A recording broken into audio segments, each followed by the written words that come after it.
హైదరాబాద్ లో largest cred and non stop property show ఈ నెల 9, 10, 11 తేదీల్లో కొంపల్లిలో. బంగ్లాదేశ్ అట్టుడికి పోవడానికి కారణమేంటి? 300 మంది మృతికి కారణమెవరు?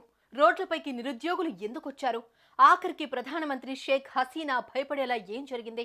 ఉక్కు మహిళగా పేరు తెచ్చుకున్న ఆమె ఎందుకు రాజీనామా చేసి దేశాన్ని వదిలి వెళ్లిపోయింది? ప్రస్తుతం బంగ్లాదేశ్ పరిస్థితి ఏంటి?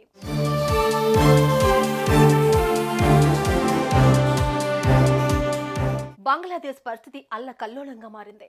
రోడ్లపైకి వేలాది మంది ప్రజలొచ్చారు. రాళ్లతో కర్రలతో దాడులు చేస్తున్నారు. ఇదంతా ఏ ఒక్క ప్రదేశంలోనో కాదు, బంగ్లాదేశ్ వ్యాప్తంగా ఈ పరిస్థితి ఉంది. దేశవ్యాప్తంగా ప్రజల ఆగ్రహం కట్టలు తెంచుకుంది. రోడ్లపైకి జనాలు వచ్చి నిరసన తెలుపుతున్నారు.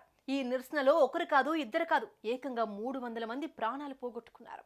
ప్రజల గొంతుకకు ఏకంగా ప్రధాని పీఠమే కదిలింది. దేశం విడిచి వెళ్లిపోయేలా చేసింది.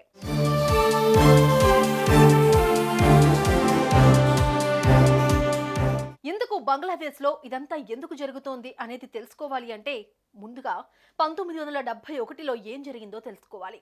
1971లో బంగ్లాదేశ్కు స్వాతంత్రం వచ్చింది. ఎంతో మంది సైనికులు ప్రాణాలు కోల్పోయారు. మహిళలపై అత్యాచారాలు జరిగాయి. కానీ ఎలాగోలా స్వాతంత్రం వచ్చింది. బంగ్లా ప్రజలకు ఆజాదీ వచ్చింది. ఈ క్రమంలో దేశాన్ని కాపాడిన స్వాతంత్ర సమరయోధుల కుటుంబాల కోసం అప్పటి ప్రధాని బంగ్లా జాతిపిత షేక్ హసీనా తండ్రి షేక్ ముజ్బుర్ రెహమాన్ ఏదో ఒకటి చేయాలనుకున్నారు. అందులో భాగంగా ఓ చట్టం తీసుకునొచ్చారు. అదేంటంటే ప్రభుత్వ ఉద్యోగాల్లో స్వాతంత్ర సమరయోధులకు 30%, వీరాంగనాలకు అంటే యుద్ధం వేళ శత్రుసేనల చేతుల్లో అత్యాచారాల వంటి అకృత్యాలకు గురైన మహిళలకు 10% రిజర్వేషన్ కల్పించింది.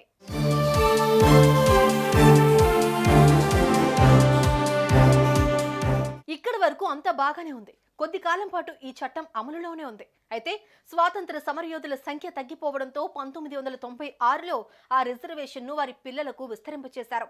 ఆ తర్వాత 2009లో స్వాతంత్ర సమరయోధుల మనవళ్లు మనవరాళ్లకు కూడా ఈ రిజర్వేషన్ను అమలు చేస్తున్నట్లు ప్రకటించారు. అప్పటి వరకు కూడా అంతా బాగానే ఉంది. అయితే 2013లో బీసీఎస్ ప్రిలిమినరీ పరీక్షలో చాలా మంది జనరల్ కేటగిరీ విద్యార్థులు ఆందోళనకు దిగారు. రిజర్వేషన్ కారణంగా తమకు అన్యాయం జరుగుతోందని రోడ్డెక్కారు. అలా 2013 నుంచి 18 వరకు నిరసన తెలుపుతూనే ఉన్నారు. 2018లో ఆందోళనలు తీవ్రతరమయ్యాయి.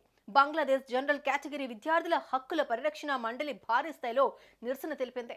దీంతో హసీనా సర్కార్ కీలక నిర్ణయం తీసుకుంటూ ప్రథమ, ద్వితీయ శ్రేణి ప్రభుత్వ ఉద్యోగాల్లో రిజర్వేషన్లు రద్దు చేయాలని నిర్ణయించింది.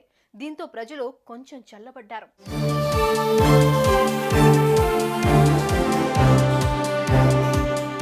ఇంతలోనే అంటే 2021లో మళ్లీ ఇష్యూ తెరపైకొచ్చింది.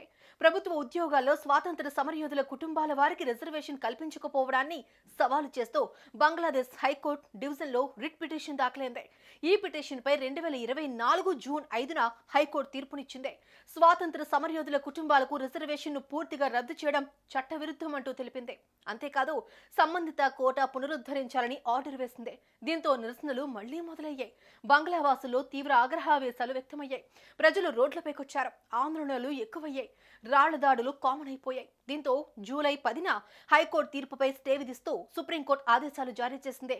కోటా పునరుద్ధరణను నెల రోజుల పాటు నిలిపివేస్తున్నట్లు సుప్రీంకోర్టు ప్రకటించింది.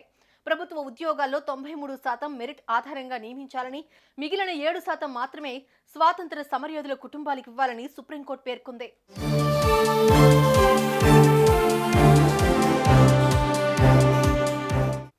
ఇది ఉద్యోగస్తులకు లాభమే అయినప్పటికీ వారు మరో ఆరోపణ చేశారు.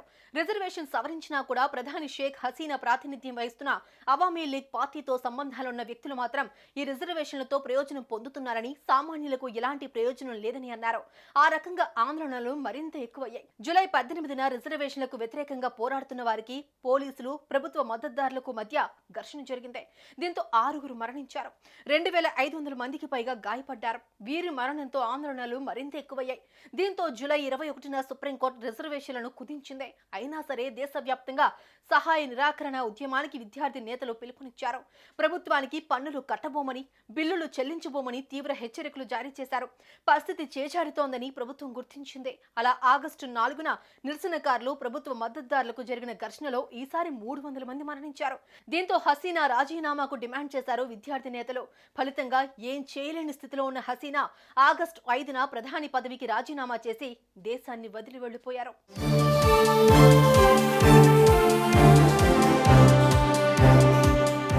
ఉక్కు మెహళగా పేరు తెచ్చుకున్నారు. ఏళ్లుగా బంగ్లాదేశ్ను పాలిస్తున్నారు. విదేశాలతోనూ మంచి సంబంధాలు కొనసాగించారు. కానీ తండ్రి తీసుకుని వచ్చిన చట్టమే ఆమెను దేశం వదిలి వెళ్లిపోయేలా చేసిందే.